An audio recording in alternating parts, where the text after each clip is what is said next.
जय जगन्नाथ दर्शक बंधु। तो वर्तमान सुभद्रा योजना को लेकिन राज्य में बहुत सारा बड़ बड़ खबर आसूची एवं आपण मैंने जानते वर्तमान सुभद्रा योजनार नुआ गाइडलाइंस भी आना एवं सुभद्रा योजनार आवेदन फॉर्म को भी लोक सामना को अणा।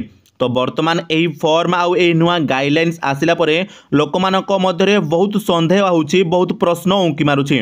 जेमिति कि सरकार कहउछंती जे आगामी मास अर्थात सेप्टेम्बर 17 तारिख रे महिला मानकू प्रथम किस्ती जारी करा जिवो।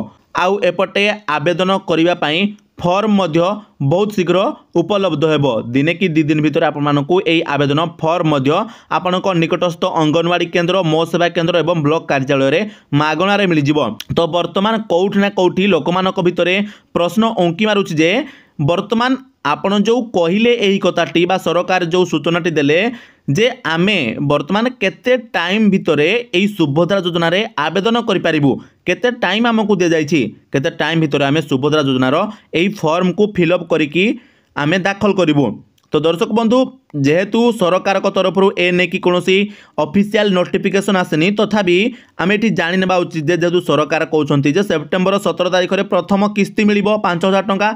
तो सही हिसाब से आम देखा वर्तमान आज हो गलानी अगस्ट मास 27 तारिख। तो जदि आम देखा ताहले आउ 15 दिन भलिया रहिला। तो यही 15 रु 16 दिन भितर ही आमको सुभद्रा योजनार फॉर्म को फिलअप करिकी आमको जाइकी निकटस्थ मो सेवा केन्द्र रे दाखल करने को पड़ो। तो जब आम मोटामोटी भाव में धरवा ताहले एठी आमको 15 दिन ही मिलूची केवल सुभद्रा योजना रे आवेदन करने।